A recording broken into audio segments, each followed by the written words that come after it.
अस्सलामुअलैकुम स्टूडेंट्स। आज हम एसएसटी पढ़ेंगे और जो हमारा चैप्टर यहाँ पर इनकम्प्लीट रह गया था उसका पार्ट 2 रह गया है। ठीक है, वो कंप्लीट करना है। पहले मैं इसका कंटेंट दिखा देता हूँ आप लोगों को कि कंटेंट में इसके पी फर्स्ट में कितने चैप्टर आ रहे हैं। पी फर्स्ट में देखिए हिस्ट्री में 3 चैप्टर हैं, ज्योग्राफी में 2 हैं और सिविक्स में 2 हैं। तो हिस्ट्री का फर्स्ट चैप्टर कंप्लीट हो गया है, ज्योग्राफी का फर्स्ट कंप्लीट हो गया है, सिविक्स का हमारा अंडरस्टैंडिंग डाइवर्सिटी ये चैप्टर चल रहा है। तो 131 पेज नंबर 131 ओपन कर लिया आप लोग।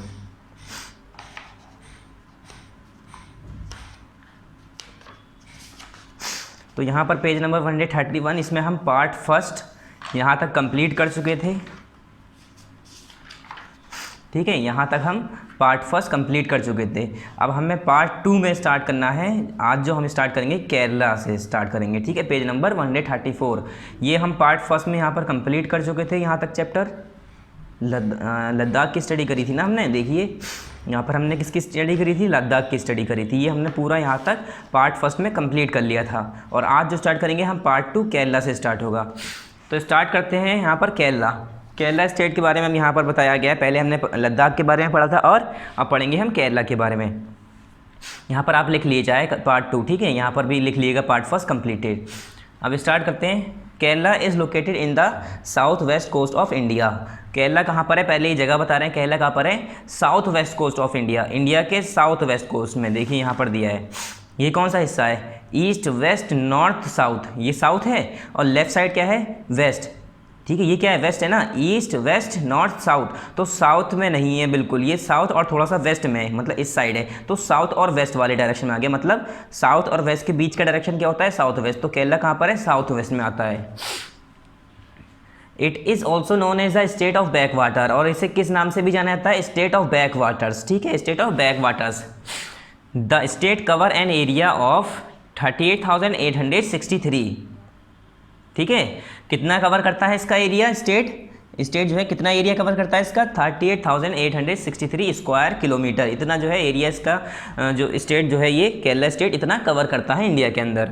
Along the 590 kilometre sun range from vast coast line of the Arabian सी।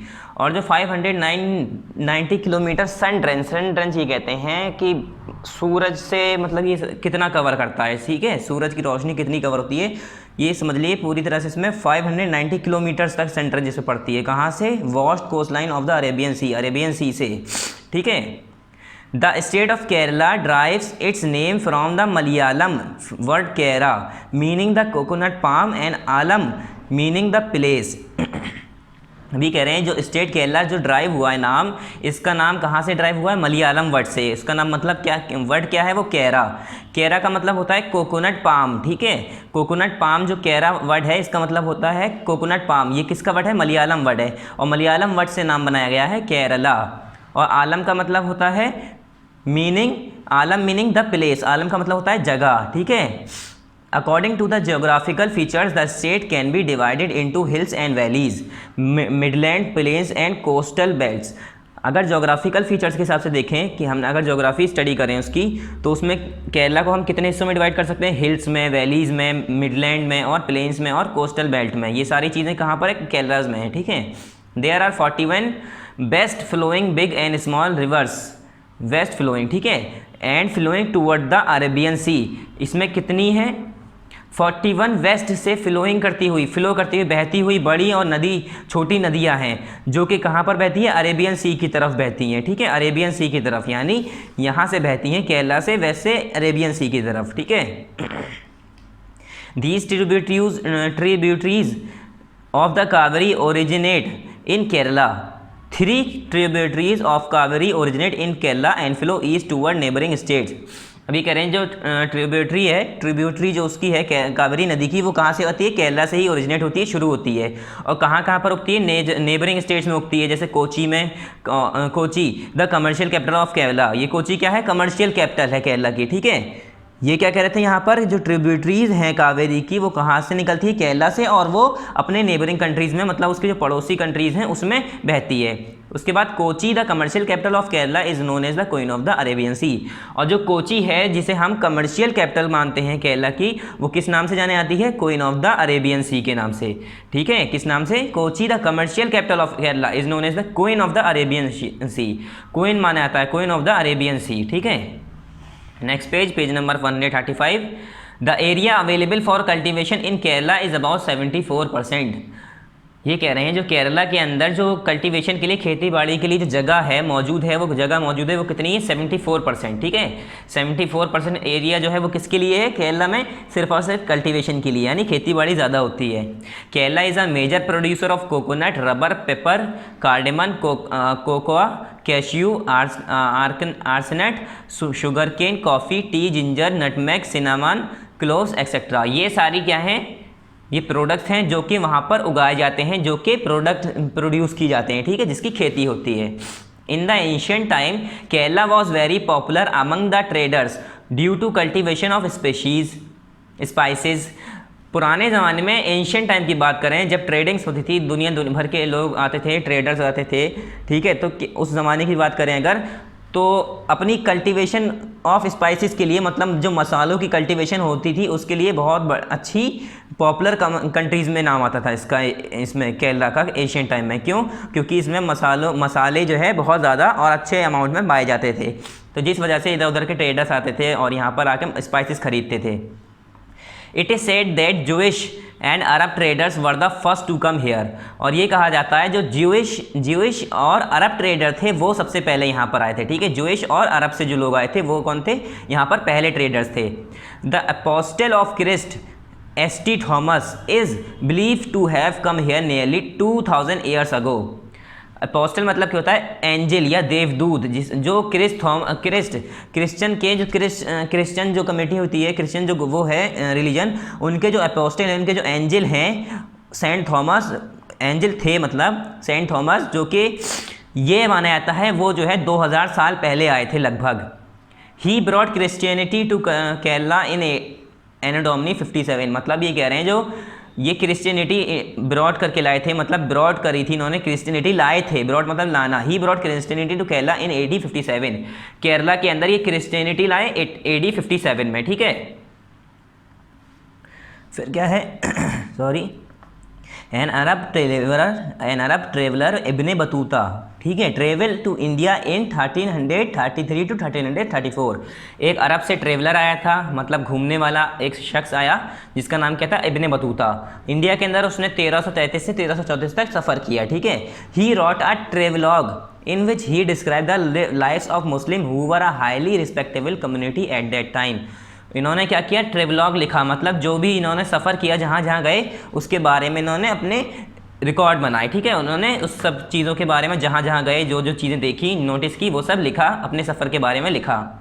तो उसमें क्या लिखा? मुस्लिम्स के लाइफ के बारे में बताया। जो उस ज़माने के मुस्लिम थे वो बहुत ज़्यादा रिस्पेक्टेबल कम्युनिटी में आते थे। ठीक है, बहुत ज़्यादा इज़्ज़तदार कम्युनिटी में आते थे, तो उसमें उनका मुस्लिम्स के बारे में उन्होंने डिस्क्राइब किया।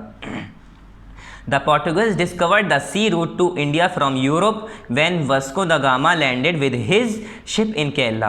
और जो पोर्टुगीज डिस्कवर था, जो पोर्टुगल से आया था ये डिस्कवरर कौन था? ये वेस्को डा गामा।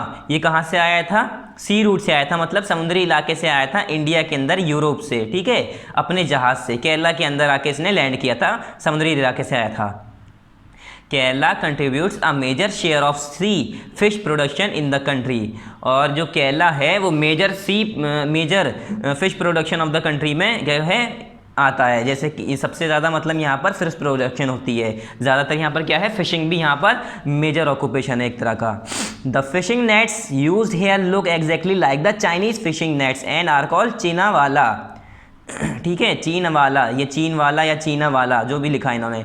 वैसे तो अगर हम पढ़ें चीन वाला लग रहा है, मगर ये क्या है? चीना वाला। ठीक है, यहाँ का जो केरला में नेट यूज़ करते हैं मछली पकड़ने का, वो कैसा है? बिल्कुल एग्जैक्टली सेम है चाइनीज़ के फिशिंग नेट। जैसे चाइनीज़ का जो मछली पकड़ने का नेट होता है, जाल होता है, वैसा ही है। तो इसे क्या कहा जाता है? चीना वाला भी कहते हैं केरला में, जो इसका नेट होता है, मछली पकड़ने का जो जाल होता है। ठीक है, even the utensil use for frying the fish is known as the cheena chatti. और जो यहाँ पर जो फ्राइंग करने के लिए, मछली को भूनने के लिए या पकाने के लिए, फ्राई करने के लिए जो यहाँ पर बर्तन यूज़ होते हैं उसे क्या कहते हैं? चीना चट्टी। ठीक है।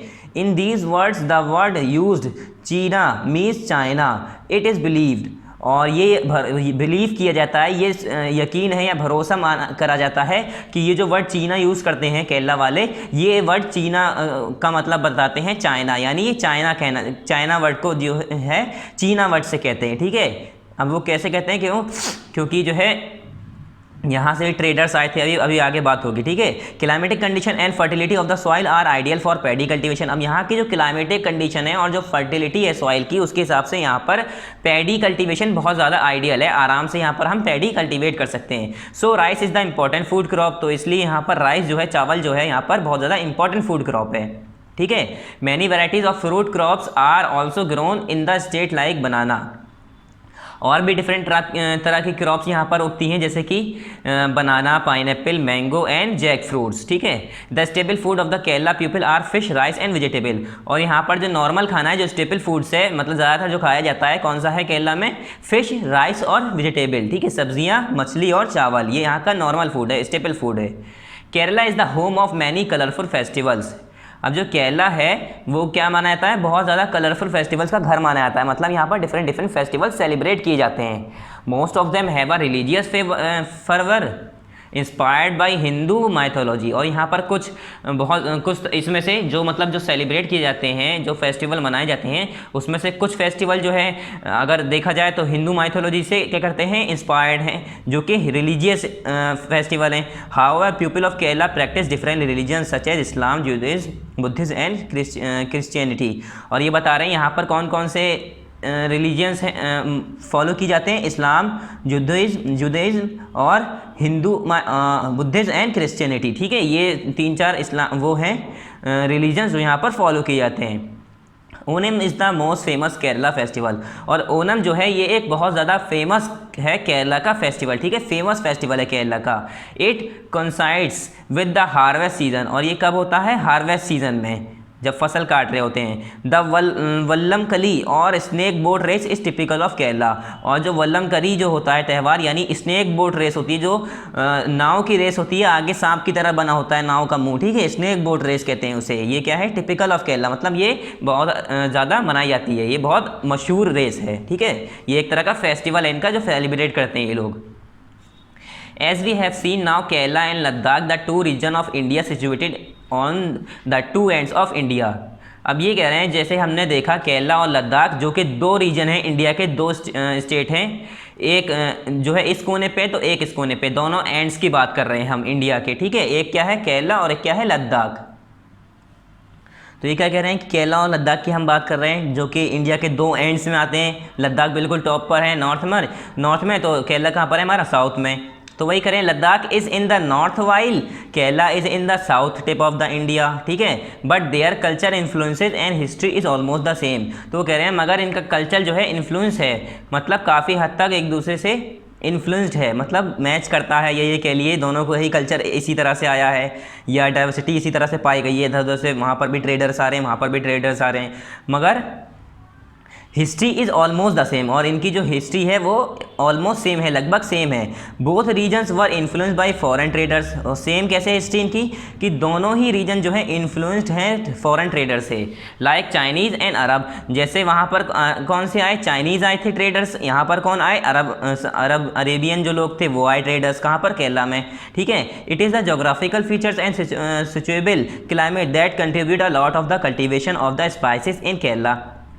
और केरला की जो जोग्राफिकल फीचर्स हैं, उसका जो सिचुएबल क्लाइमेट है, उसके हिसाब से क्या है, वहाँ की स्पाइस कल्टीवेशन बहुत अच्छी है। ठीक है। वो बहुत ज़्यादा या ये कह लिए वहाँ पर स्पाइस कल्टीवेशन के लिए वहाँ के जो टेम्परेचर है या मौसम है वो क्या है? बहुत अच्छा है, उसके ही लायक है। In Ladakh it is the pashmina wool that draw traders. और लद्दाख में क्या है? वहाँ की पश्मीनी वूल बहुत ज़्यादा फेमस है। यहाँ केरला में जैसे मसाले फेमस है, वहाँ पर पश्मीनी वूल जो कि कहाँ से मिलता है? भेड़ों से मिलता है। ठीक है। जो कि ट्रेडर्स जो है लेके जाते हैं। A man depends on another man for so many different things from his smallest needs to the biggest. वे कह रहे हैं एक इंसान दूसरे इंसान पर बहुत सारी चीज़ों के लिए बहुत डिफरेंट वे में क्या करता है, डिपेंड करता है, छोटी से बड़ी चीज़ तक सॉरी मतलब छोटी से छोटी चीज़ के लिए इंसान एक दूसरे पर डिपेंड कर रहा है, वहीं पर बड़ी से बड़ी चीज़ के लिए एक दूसरे पर डिपेंड कर रहा है। History also prove this, we live close to people from several communities, और हिस्ट्री ने भी ये सब प्रूफ कर दिया कि इंसान एक दूसरे पर डिपेंड कर रहा है, और हम रहे भी हैं बहुत सारे लोगों के साथ, डिफरेंट कम्युनिटीज़ के साथ, तो हमने देखा भी है कि एक इंसान दूसरे इंसान पर डिपेंड कर रहा है, कैसे एक इंसान दूसरे इंसान की मदद करता है या उससे हेल्प लेता है। ठीक है, अब नेक्स्ट क्या है हमारा, unity in diversity. Unity in diversity में क्या है बच्चों sorry, diversity adds flavour to life. Diversity की वजह से हमारी ज़िंदगियों में क्या है, एक तड़का लग गया, फ्लेवर आ गया, ठीक है, मसाला पड़ गया। आप कैसे, मतलब उसने क्या ऐसा टेस्ट ला दिया, ऐसा फ्लेवर कैसे आ गया। India has a very large territory, India क्या है, एक बहुत बड़ी लार्ज टेरिटरी है। It includes the most diverse region, और इसमें ही इंडिया के अंदर ही बहुत ज़्यादा मोस्ट डाइवर्स रीजन है। ठीक है, डिफरेंट डाइवर्सिटी बहुत ज़्यादा इंडिया के अंदर। Indian society has a distinct culture, और इंडिया की सोसाइटी के पास डिस्टिंक्ट कल्चर है, डिफरेंट कल्चर है। Its culture is made up of people's belief and faith, the way they look at the world, और इसका जो कल्चर बनाया गया है पीपल्स की बिलीफ से, उनकी सोच और फेथ से, उनकी यकीन से, उनके भरोसे पर, वो किस चीज़ पर भरोसा कर रहे हैं। ठीक है, तो इससे क्या बना है, इंडिया की जो इंडिया का कल्चर है वो बना है। जैसे कि the way they look at the world, किस हिसाब से वो वर्ल्ड को देख रहे हैं उसी हिसाब से उनका यकीन है, उसी हिसाब से उनका भरोसा है, तो इसी हिसाब से इंडिया का डिफरेंट कल्चर बन के आया। It is also very diverse, one part of it is so different from the other part, और ये भी कहा जाता है जो इंडिया का एक पार्ट है वो दूसरे पार्ट से बहुत ही ज़्यादा डिफरेंट है। तो वही कह रहे हैं बहुत ज़्यादा डाइवर्स है India. They are different in climate, in the food people eat, और जो यहाँ का क्लाइमेट है वो भी बहुत डिफरेंट है, जो फूड है यहाँ के लोग खाते हैं वो भी बहुत डिफरेंट है। The crop they grow, the language they speak, और यहाँ पर जो लोग क्रॉप उगाते हैं, जो खेती करते हैं, वो भी बहुत डिफरेंट एरिया में डिफरेंट उगती है। या ये कह लिए जो लैंग्वेज बोलते हैं वो भी डिफरेंट एरियाज़ में डिफरेंट हो जाती है, या उनकी ड्रेसेस हैं, जो उनकी वेयरिंग है, जो वो कपड़े पहनते हैं वो भी डिफरेंट है। This diversity has been adding beauty to our culture from ancient and medieval time, it is the strength of India.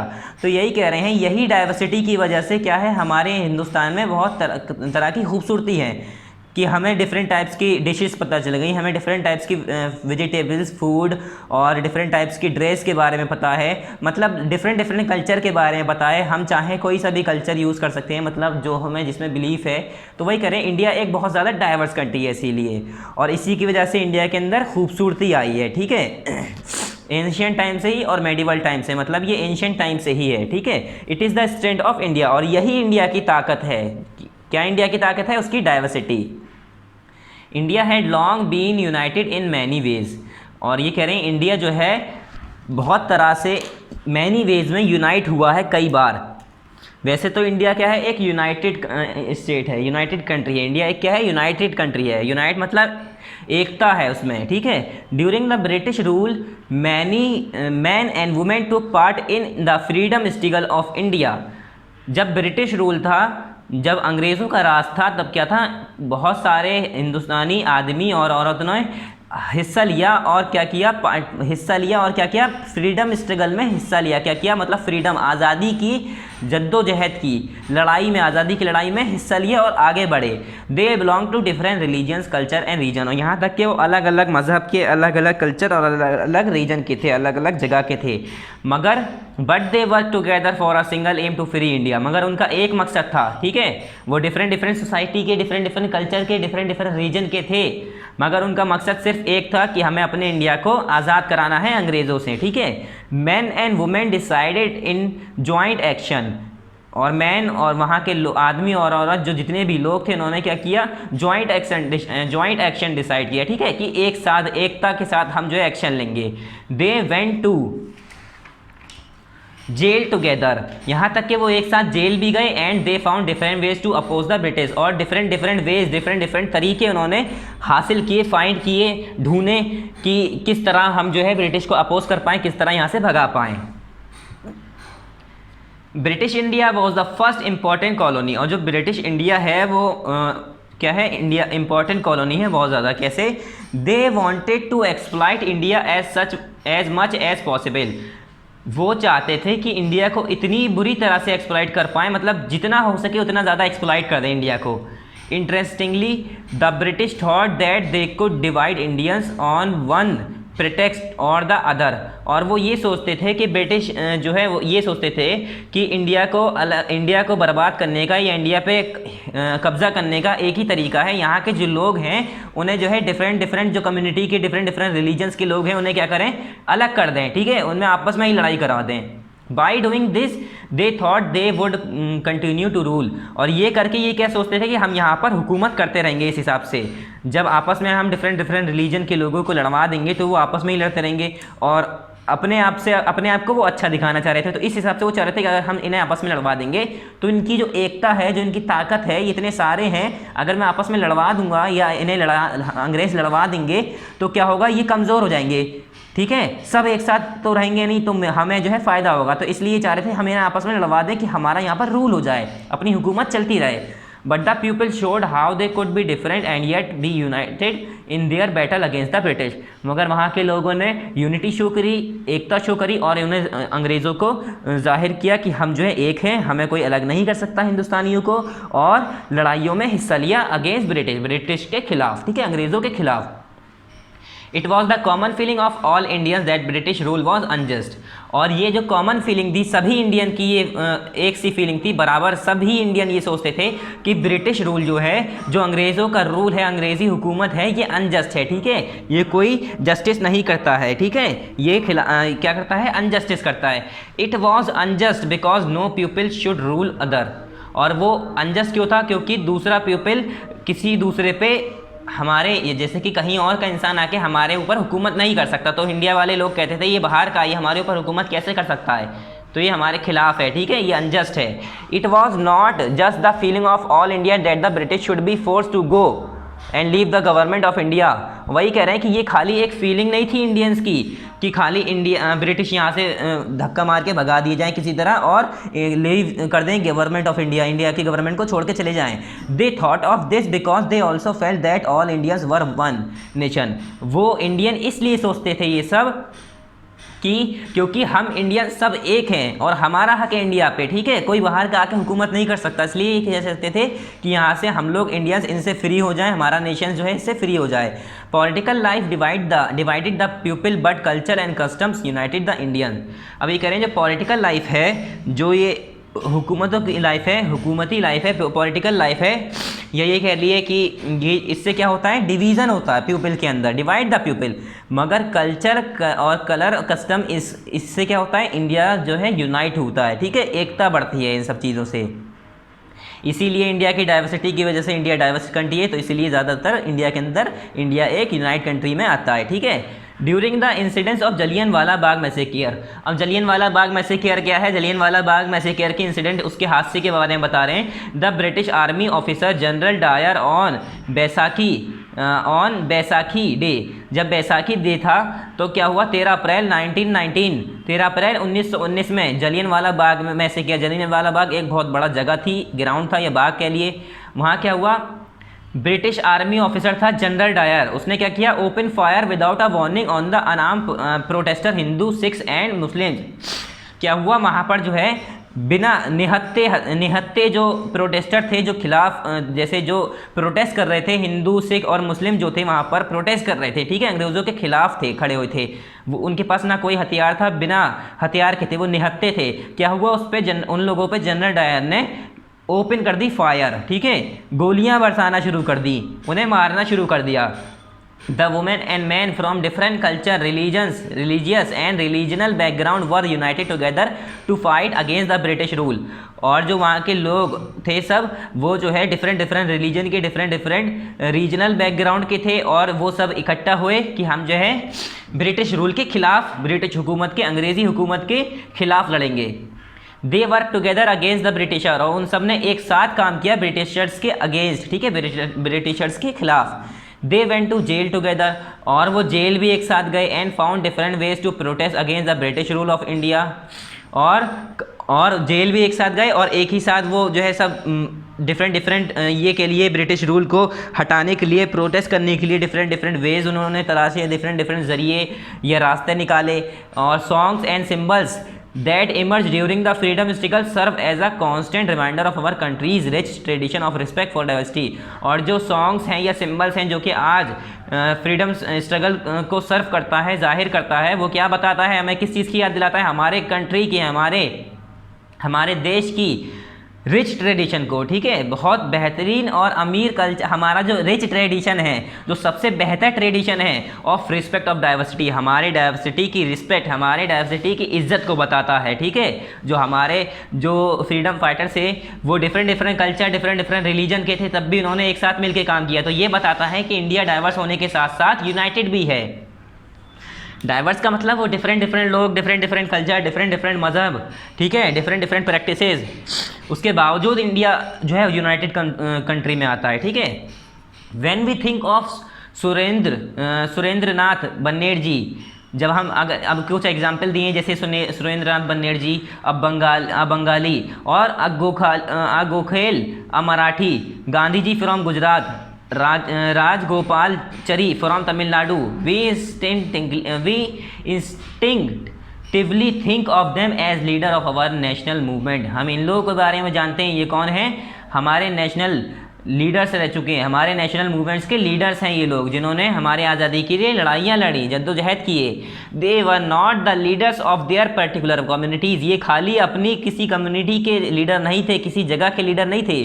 Yet they came from various parts of the country, spoke different languages and wore their dresses differently। यहाँ तक कि वो different different जगह से आए, different different कपड़े पहनते थे, अलग अलग तरह के कपड़े, और अलग अलग लैंग्वेजेस, अलग अलग भाषाएं बोल रहे थे।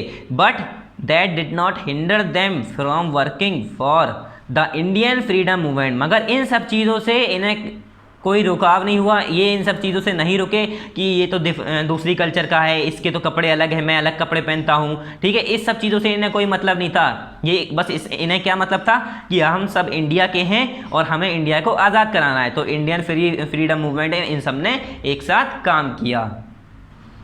नेक्स्ट लाइन क्या है, Indian culture grow more and more unified during the 20th century. अब 20 सेंचुरी तक बात करें तो 20 सेंचुरी तक इंडिया का कल्चर बहुत ज़्यादा और ज़्यादा यूनिफाइड हो गया। ठीक है, 20 सेंचुरी तक। ठीक है, poems written by writers from different parts became symbol of unity. कैसे, different different writers, different different जगह से डिफरेंट डिफरेंट अलग अलग पोएम लिखने वाले राइटर्स होते हैं, पोइट होते हैं, उन्होंने क्या किया, वो सिंबल होने लगे यूनिटी के। मतलब एक तरह से जैसे कि मैं यहाँ का हूँ गुजरात का, या मैं अलीगढ़ का हूँ, या मैं गाज़ियाबाद का हूँ, या मेरठ का हूँ, तो अलग अलग जगह के लोग हैं मगर वो अपने हिंदुस्तान की तारीफ़ कर रहे हैं, अपने मुल्क की तारीफ़ कर रहे हैं। तो वो दिखाता था कि ये ऐसा नहीं है कि ये इंडिया में इस पार्ट का, तो ये जो है उसकी यूनिटी को जाहिर नहीं करेगा। ठीक है, तो ये क्या शो करता था, डिफरेंट डिफरेंट पार्ट्स के भले थे मगर ये यूनिटी शो करता था।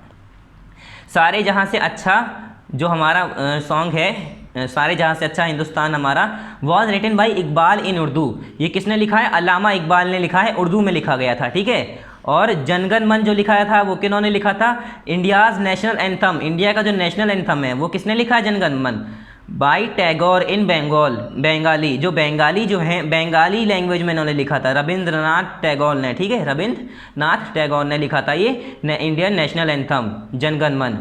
But all Indians accepted them and express their national feeling through them. अब ये जो है कहाँ के थे, इन्होंने उर्दू में लिखा और इन्होंने बंगाली लैंग्वेज में लिखा, मगर सभी इंडियन ने इसे जो है स्वीकार किया, मतलब मान लिया इसे कि हाँ ये हमारा नेशनल एंथम है।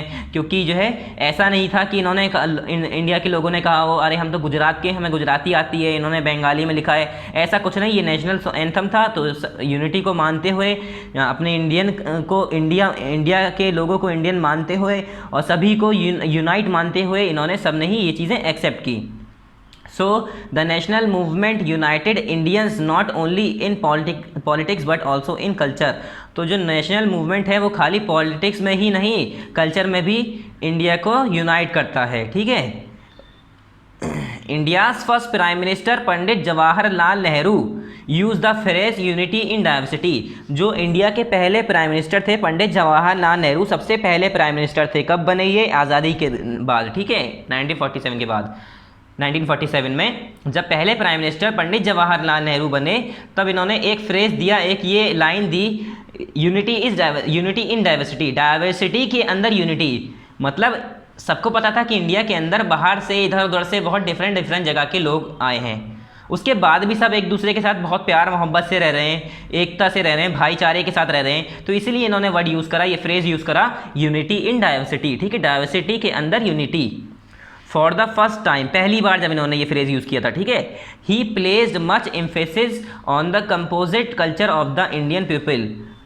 और इन्होंने बहुत सारे ऐसे एम्फेसिस लिखे जो कि कंपोज करता है कल्चर को। ठीक है, composite culture of India, India के कल्चर के ऊपर ऐसी बहुत सारी चीज़ें लिखी बताई इन्होंने। In his book the discovery of India, जैसे कि अपनी बुक है इनकी लिखी हुई, इनकी खुद की बुक है discovery of India. Pandit Jawaharlal Nehru wrote that Indian unity is not something imposed from the outside, but practice that every variety acknowledge and even encourage। इन्होंने जो बुक लिखी थी द डिस्कवरी ऑफ इंडिया, इसमें क्या लिखा था इन्होंने, the Pandit Jawaharlal Nehru wrote the Indian unity is not something imposed from the outside। इन्होंने ये बताया कि इंडियन की यूनिटी जो है वो ऐसी कोई चीज़ नहीं है जो कि बाहर से आउटसाइड से क्या करी जाए, इम्पोज किया जाए, थोपा जाए। ठीक है, rather it was something deeper, यहाँ तक कि इसके बजाय वो कुछ गहरी चीज़ है, कुछ डीपर चीज़ है। And with in its fold, और उसके अंडर में, यूनिटी के अंदर में, इंडिया के अंदर में जो भी आते हैं वो सब, the widest tolerance of belief and custom was practice. और इसके अंदर क्या क्या चीज़ें आती हैं, widest tolerance of belief and custom was practice and every variety acknowledge and even encourage. मतलब जो इंडिया का जो कल्चर है, जो यूनिटी है, वो ऐसा नहीं है कि किसी के ऊपर थोप दी जाए। ठीक है, अपने मर्जी से, अपने हिसाब से, जो तुम्हें जिस चीज़ की नॉलेज है कि मेरा रिलीजन ये है, मेरा मज़हब ये है, उस हिसाब से सारी चीज़ें प्रैक्टिस होती थी। No doubt culture and had heightened our feeling of unity all along. और इसमें कोई शक नहीं है, जो हमारा कल्चर है उसी ने हमारे फीलिंग ऑफ यूनिटी को बढ़ाया है। ठीक है, हमारी जो एकता की फीलिंग है, हमारी जो एकता की ताकत है, उसे जो बढ़ाया है, किसने बढ़ाया है, हमारे कल्चर ने ही बढ़ाया है। And the national movement fostered it continuously, और जो हमारा नेशनल मूवमेंट है उसने उसे लगातार कंटिन्यूसली फॉस्टर्ड किया है। ठीक है, अब नेक्स्ट है हमारा आंसर द फॉलोइंग एक्सरसाइज। ठीक है, एक्सरसाइज पे आ जाते हैं। एक्सरसाइज में यहाँ पर टिक द करेक्ट ऑप्शन यानी चूज द करेक्ट ऑप्शन, इसमें आपको बुक में ही करना है, फिल इन द ब्लैंक्स भी बुक में करना है, और ट्रू फॉल्स भी बुक में ही करना है। आंसर द फॉलोइंग क्वेश्चन ये आपको कॉपी में करने हैं। ठीक है, मैं आपको ये बुक में टिक लगवा दूंगा, फिर आपको ये कॉपी में करने हैं। पहला क्या है हमारा, आंसर द फॉलोइंग, पहला हम यहाँ से स्टार्ट करते हैं चूज द करेक्ट आंसर से। पहला क्या है, differences in race, religion, caste etcetera is term as. Difference आना रेस में, रिलीजन में, कास्ट में, उसे हम क्या कहते हैं, डाइवर्सिटी। ठीक है, डाइवर्सिटी हम किसे कहते हैं, कास्ट में, रिलीजन में और रेसेस में डिफरेंस आने को तो हम डाइवर्सिटी कहते हैं। अरे डाइवर्सिटी का मतलब क्या है, डिफरेंट रिलीजन के लोग, डिफरेंट कास्ट के लोग, डिफरेंट रेसेस के लोग, तो डिफरेंसेस तो आए, तो उसे हम कहते हैं डाइवर्सिटी। सेकंड क्या है, which of the following state has the highest literacy rate. In state में से सबसे ज़्यादा हाईएस्ट लिटरेसी रेट कौन सा है, मतलब सबसे ज़्यादा पढ़े लिखे लोग कहाँ पाए जाते हैं, केरला। ठीक है, इंडिया का जो लिटरेसी रेट है वो पूरा का पूरा केरला पर डिपेंड करता है। ज़्यादातर जो इंडिया का लिटरेसी रेट जो आज है वो सिर्फ केरला की वजह से है। केरला में बहुत ज़्यादा हाईएस्ट लिटरेसी रेट है। The saffron colour in the national flag stand for courage and, जो सेफ्रॉन कलर होता है नेशनल फ्लैग के अंदर वो किसके लिए स्टैंड होता है, करेज के लिए और सेक्रीफाइस के लिए, मतलब हिम्मत और कुर्बानी के लिए। सेफ्रॉन कलर क्या शो करता है, हिम्मत और कुर्बानी। The main principle of Buddhism are, जो बुद्धिज्म थे, जो बुद्धिस्ट धर्म है, बुद्धा जो थे, गौतम बुद्धा, उनका मेन प्रिंसिपल क्या था, मकसद क्या है उनका बुद्धिस्ट धर्म का, right speech, right action, right choice. तो इसका बुद्धिज्म का जो प्रिंसिपल था वो क्या है, राइट स्पीच और राइट एक्शन। तो इसका आंसर क्या है, both A and B. Next क्या है, fill in the blanks. Basically we dash are one, हम लोग जो हैं क्या है, वी इंडियंस आर वन। यहाँ पर स्टैंड नहीं होगा, यहाँ पर इंडियंस होगा। ठीक है, यहाँ पर लिख लिए basically we Indians are one, मतलब अगर हम आम तौर पर कहें तो हम क्या हैं, हम सभी इंडियंस क्या हैं, एक हैं। चाहे हम डिफरेंट रिलीजन के हैं, डिफरेंट जगह से आए हैं, मगर हम इंडिया के हैं और इंडिया के ही रहेंगे और हम सब एक हैं। Basically we Indian are one. ठीक है, सेकंड क्या है, inequality arose in India's past as a result of the caste system. और जो इंडिया के अंदर इनइक्वलिटी आई थी वो किस वजह से लाना चाहिए, ब्रिटिशर्स ने लाई थी, वो कब कैसे लाना चाहिए, कास्ट सिस्टम को लेकर, जाति सिस्टम को लेकर, ठीक है, जात को लेकर। 3 क्या है, the majority of Indians are Hindus with a large minority of Muslims. जो हिंदूज हैं इंडिया के, जो मेजोरिटी है वो कौन है, मेजोरिटी कम्युनिटी में कौन आते हैं, हिंदूज, और लार्ज माइनॉरिटी कम्युनिटी में कौन आते हैं, मुस्लिम्स। फिर 4th क्या है, dash is a part of beautiful state of Jammu and Kashmir. Jammu and Kashmir का जो ब्यूटीफुल पार्ट है वो कौन है, जम्मू एंड कश्मीर, ठीक है, जम्मू एंड कश्मीर JNK ही आएगा। सी क्या है, right T for true and F for false. True statement select करिए, उस पर T लिख दिए, जो फॉल्स है उसमें F लिखना है। Cheenavala is the word use for the fish by Keralites. मतलब ये कह रहे हैं जो केरला के लोग हैं वो चिनावाला जो वर्ड यूज़ करते थे वो मछली के लिए यूज़ करते थे, तो ये फॉल्स है। क्यों, क्योंकि वो मछली के जाल के लिए यूज़ करते थे जिससे मछली पकड़ते हैं, ना कि मछली के लिए, तो ये क्या हुआ, false. British rule was unjust. British rule जो था वो अनजस्ट था, तो ये सही है, ब्रिटिश रूल अनजस्ट था, कोई जस्टिस नहीं थी, ठीक है, न्याय नहीं था, अन्याय ही अन्याय था, अनजस्ट मतलब अन्याय, तो ये क्या हो गया, true. Diversity aids beauty to our country. Diversity की वजह से हमारे कंट्री में खूबसूरती आई, उसने डाइवर्सिटी ने हमारी कंट्री में यूनिटी या ये के लिए ब्यूटी खूबसूरती ऐड की, तो ये ट्रू है, ठीक है। Pandit Jawaharlal Nehru use the phrase unity of diversity. Pandit Jawaharlal Nehru ने क्या ये फ्रेज यूज़ किया था, यूनिटी ऑफ डाइवर्सिटी, यस उन्होंने ये फ्रेज यूज़ किया था, तो ये क्या हो गया, ट्रू, ठीक है। फर्स्ट फॉल्स है, बाकी ये तीनों ट्रू हैं। अब आंसर द फॉलोइंग क्वेश्चंस की बात करें तो आंसर द फॉलोइंग क्वेश्चन करने तो आपको बुक में ही है, सॉरी कॉपी में करने हैं, मगर ये हमने जो है बुक में टिक लगवा दिए, ठीक है। फर्स्ट क्वेश्चन क्या है हमारा, why is Indians society known as diversified. जो इंडिया की सोसाइटी थी उसे हम डाइवर्सिफाइड क्यों कहते थे, इंडिया की सोसाइटी को हम डाइवर्सिफाइड क्यों कहते हैं, तो पेज नंबर 132 देखिए इसका, यहाँ देखिए, how do we explain diversity, ठीक है, यहाँ पेज नंबर 132, यहाँ से लेकर फर्स्ट का पूरा डी पार्ट का यहाँ पर है, डी पार्ट है, ठीक है। डी का आंसर नंबर फर्स्ट क्या है, यहाँ से लेकर यहाँ तक, इसलिए हमने कहा डाइवर्सिटी, ये पूरा रीजन दिया है, ठीक है। क्वेश्चन क्या है, एक बार फिर से क्वेश्चन दिखाता हूँ मैं आपको। क्वेश्चन क्या है, why is Indian society known as diversified. Indian society diversified क्यों कहलाती है, क्यों कहलाती है, यहाँ पूरा रीजन दिया है कि डिफरेंट रिलीजन और डिफरेंट जगह से लोग आए, ठीक है, डिफरेंट कलर उनके, कास्ट उनके, तो इसी वजह से क्या हुआ, इंडिया को क्या कहते हैं, डाइवर्सिफाइड कंट्री कहते हैं। तो यहाँ से यहाँ तक आंसर नंबर फर्स्ट है डी का, ठीक है, यहाँ से आंसर नंबर फर्स्ट डी का, यहाँ से यहाँ तक पूरा, इस पर टिक कर लिया आप। इसे आप कॉपी में करिएगा सारे क्वेश्चन आंसर पेन से, ठीक है। नेक्स्ट क्वेश्चन क्या है हमारा, name the things that bind India together. अब वो सारी चीज़ें बताओ, वो चीज़ें बताओ जिससे इंडिया जो है, इंडिया के जो लोग हैं वो इंडिया को इकट्ठा करके रखता है, बांध कर रखता है या यूनाइट करके रखता है। Page number 135 unity in diversity वाले में, यहाँ से देखिए, इंडिया से, इंडिया हैड लॉन्ग से लेकर पूरा 2 तक, फिर नेक्स्ट पेज पे, ठीक है, यहाँ से स्टार्ट करना है। आंसर नंबर 2 यहाँ पर लिखा है मैंने, आंसर नंबर 2 डी पार्ट का, डी पार्ट है ना हमारी एक्सरसाइज, कौन सी, डी है, तो आंसर नंबर 2 यहाँ से पूरा यहाँ तक लास्ट तक, फिर नेक्स्ट पेज पे है, यहाँ पर नेक्स्ट पेज पे यहाँ तक, ठीक है, ब्रिटिश तक लिखना है आपको, कहाँ पर आंसर खत्म करना है, ब्रिटिश तक, ठीक है। फिर यहाँ पर खत्म हुआ, फिर उसके बाद यहाँ से स्टार्ट करना है, दे काट के क्या लिखेंगे, British wanted to exploit India as much as possible, इंस्टेंसिंगली से लेकर यहाँ तक, यहाँ पर आपका ये पूरा आंसर कंप्लीट हो जाएगा, ठीक है। आंसर नंबर 2 डी है, ये कहाँ से स्टार्ट है, ये पूरा यहाँ पर खत्म है, ठीक है, बस ये वाली लाइन नहीं है इसमें, ठीक है। ब्रिटिश लिखना है यहाँ पर, दे हटा के क्या लिखना है, British, British wanted to exploit India, क्या लिखना है यहाँ पर देखिए, British BRITISH, British wanted to exploit India से लेकर पूरा यहाँ तक लिखना है, और ये इससे पहले हमें कहाँ से लिखना है, यहाँ से, ठीक है, इंडिया से लेकर पूरा यहाँ तक, और नेक्स्ट पेज यहाँ तक लिखना है, ब्रिटिश तक, फिर उसके बाद यहाँ पर, ठीक है, they wanted to exploit India as a possible, ये ब्रिटिश लिखना है दे काट के, तो यहाँ पर हमारा आंसर नंबर 2 कंप्लीट हो जाएगा डी का।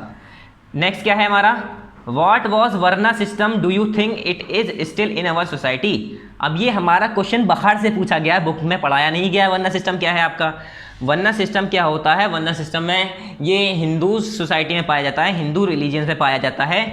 तो वर्ना सिस्टम में क्या होता है कि वर्ना सिस्टम इज अ धर्मशास्त्र डिवाइडेड सोसाइटी इनटू वर्नाज। इसमें जो है सोसाइटी को वर्णास में बांट दिया गया था। क्या था? ब्राह्मण, क्षत्रियास, वैश्यास और शूद्रास। चार वर्ण सिस्टम में चार वर्णास में डिवाइड कर दिया गया था। कौन कौन से? ब्राह्मण, क्षत्रियास, वैश्यास और शूद्रास।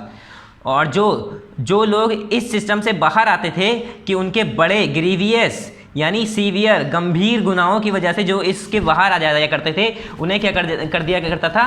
जाति से निकाल दिया जाता था। ठीक है, तो उन्हें क्या कहा जाता था? अनटचेबल, कि ये तो छूत जिसे अछूत माना जाता था कि इसे छूना नहीं है, ये हमारे पानी को छू लेगा गंदा हो जाएगा पानी, हमारे चीज़ों को छू लेगा वो गंदी हो जाएगी, अशुद्ध हो जाएगी।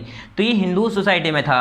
ठीक है, एंड कंसिडर्ड आउटसाइड द वर्ण सिस्टम, और उन लोगों को वर्ण सिस्टम से, उन जातियों से बाहर कर दिया जाता था। कौन से वर्ण सिस्टम में कौन कौन आते थे?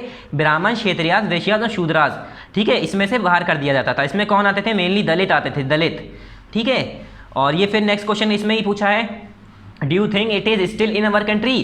क्या तुम्हें लगता है ये अब भी हमारे कंट्री में, इंडिया में चल रहा है? Yes, varna system is still prevailing in India. हाँ, अभी भी वर्ना सिस्टम हमारे इंडिया के अंदर प्रिवेल करता है, मतलब मौजूद है। क्यों? क्योंकि जो ओल्ड सुपरस्टिशियस मतलब पुरानी ख्यालातों के लोग जो हैं अभी भी ये यकीन करते हैं इन सब चीज़ों पे।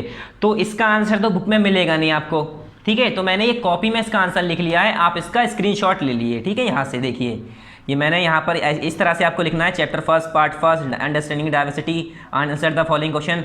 फिर क्वेश्चन 1 लिख के आंसर 1 पूरा लिखिएगा आप, फिर क्वेश्चन 2 लिख के आंसर 1 पूरा लिखिएगा आप, जो मैंने टिक लगवाया है। फिर क्वेश्चन 3 यहाँ से यहाँ तक मैंने आंसर इसका कॉपी में लिख दिया, क्योंकि ये बुक से नहीं है आपका क्वेश्चन। ठीक है, ये एक्स्ट्रा क्वेश्चन है, बाहर से पूछा गया है।